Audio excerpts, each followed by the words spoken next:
السلام علیکم ناظرین، اگر آپ لاہور کے شاہی قلعے میں شاہ بوئی دروازے سے داخل ہوں تو بائیں جانب وہ بڑی سیڑھیوں والا راستہ ہے جو ہاتھیوں کو لے کر شیش محل تک جاتا تھا، جسے ہاتھی راستہ بھی کہا جاتا ہے۔ اس کے بالکل سامنے جب آپ سیڑھیاں چڑھتے ہیں تو برطانوی عہد میں تعمیر ہونے والا قید خانہ بھی ہے۔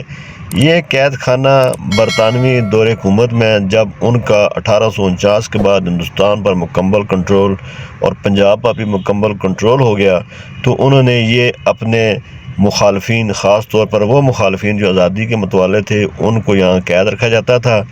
یہ شاہی قلعہ اس وقت مکمل چھاونی میں بھی تبدیل کر دیا گیا تھا۔ اس کے علاوہ ان کے دوسرے جو مجرم ہوتے تھے ان کو بھی انہی بیرکوں میں یا قید خانے کے کال کوٹریوں میں رکھا جاتا تھا، اور یہاں ان کی حفاظت کرنے کے لیے فوجی دستے بھی موجود ہوتے تھے۔ اسی قید خانے کے بالکل سامنے آپ کو شیش محل اور جند کور جو رنجیت سنگھ کی بیوی تھی اس کے دور میں تعمیر کیا گیا ایک گردوارہ بھی آپ کو نظر آئے گا۔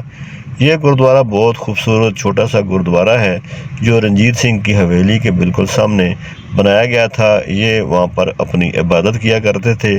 بالکل سامنے آپ کو شیش محل کا بھی مین دروازہ نظر آ رہا ہے۔ آئیے اس کے اندر چلتے ہیں اور آپ کو پہلے رنجیت سنگھ کا علاقہ دکھاتے ہیں۔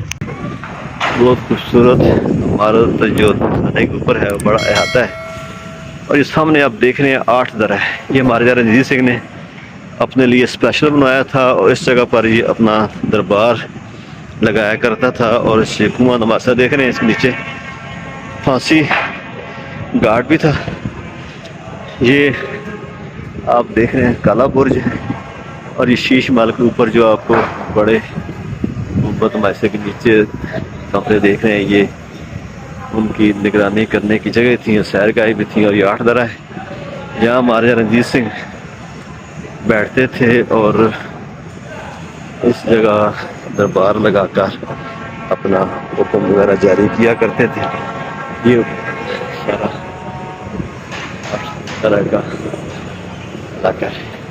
یہ مہاراجہ رنجیت سنگھ کے دور کی بنی ہوئی عمارت ہے۔ چھت بھی بہت خوبصورت ہے، شیشے کا کام کیا گیا ہے، ماربل کا کام ہے، اور محرابی دروازے کے اوپر چھوٹے حلال نوار سے بھی بنائی گئی۔ یہ رنجیت سنگھ کا 8 درہ کا علاقہ ہے۔